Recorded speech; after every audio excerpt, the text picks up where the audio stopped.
Assalamualaikum warahmatullahi wabarakatuh. Perkenalkan, saya Filspi Amai dengan NIM 2005291. Di sini saya akan menjelaskan mengenai beberapa materi dari mata kuliah Hak dan Perlindungan Anak Usia Dini. Yang pertama yaitu ada pendapat saya mengenai video yang berjudul Advokasi Perlindungan Anak di Daerah dan Partisipasi Masyarakat. Di masyarakat sekitar masih banyak dijumpai kekerasan terhadap anak, padahal anak memiliki hak hidup yang sama seperti kita, seperti hak hidup bertumbuh kembang dan mendapatkan perlindungan serta partisipasi. Kekerasan di masyarakat seperti buruh anak, penculikan, perdagangan anak, anak yang melakukan tindakan menyimpang, nikah dini, kurikulum yang terlalu padat, dan yang menyebabkan anak melakukan tindakan kriminal. Perlindungan terhadap anak di lingkungan rumah maupun sekolah harus lebih ditekankan lagi. Melihat banyaknya kekerasan yang terjadi terhadap fisik dan mental anak, anak-anak harus dibesarkan dengan cinta dan kasih sayang, dididik sesuai dengan usianya, diberi pengertian lebih. Jika anak mendapat tekanan, ia akan merasa terkekang dan berontak. Maka dari itu, kita harus lebih berkomunikasi dengan anak dan mengetahui apa yang ia mau. Yang kedua, ada hak dan kewajiban anak.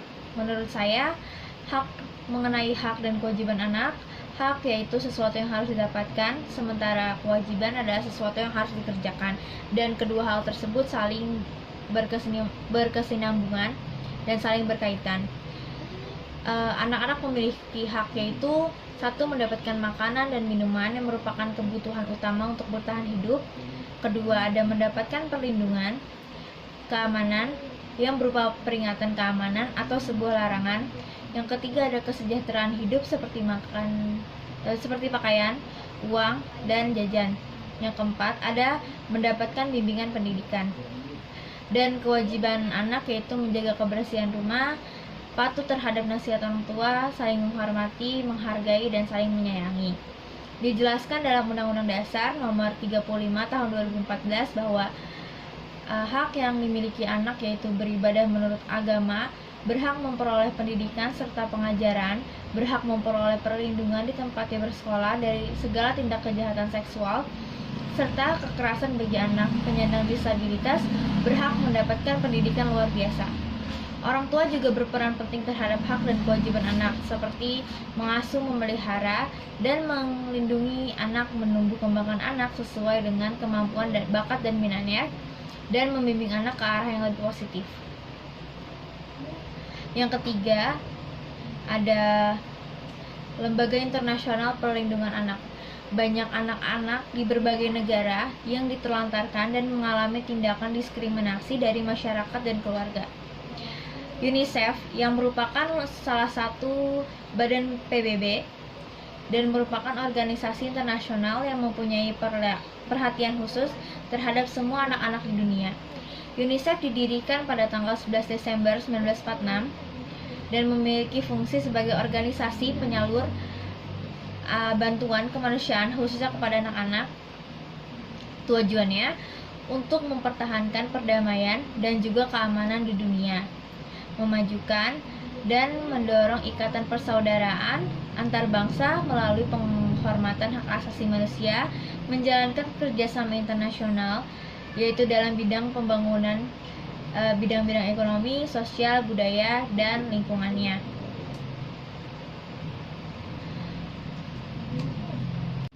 Selanjutnya, membahas mengenai rumah anak.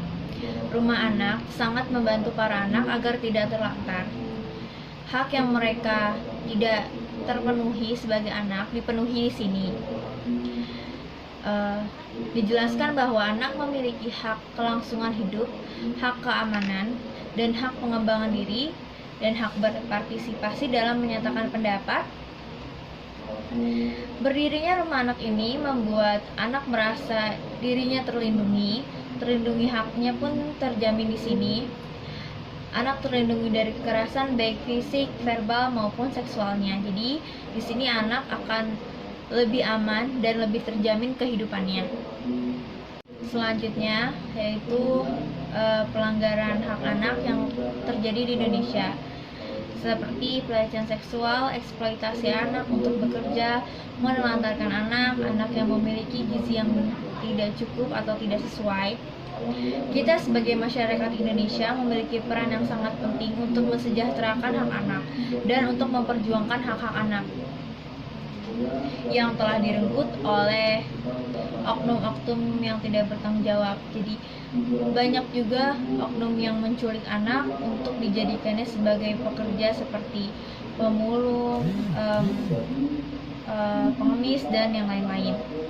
Maka dari itu, kita selagi masih bisa membantu untuk menegakkan hak-hak anak, kenapa tidak? Lalu ya, selanjutnya ada pembahasan mengenai stunting dan gizi buruk. Stunting dan gizi buruk merupakan hal yang hampir sama. Permasalahan gizi di Indonesia meningkat seiring berjalannya waktu, apalagi di masa pandemi ini. Konsumsi pangan yang terlalu rendah dan tidak bergizi pada gilirannya memicu malnutrisi yang pada penduduk usia dini. Titik tidak sesuainya pemberian gizi pada anak yang menyebabkan hal tersebut terjadi. Turunnya perekonomian yang menyebabkan daya beli masyarakat terhadap pangan yang memiliki gizi yang cukup untuk anak menjadi pemicu naiknya angka gizi buruk di Indonesia dan stunting yang terjadi pada masa pandemi ini. Sekian dari saya. Assalamualaikum warahmatullahi wabarakatuh.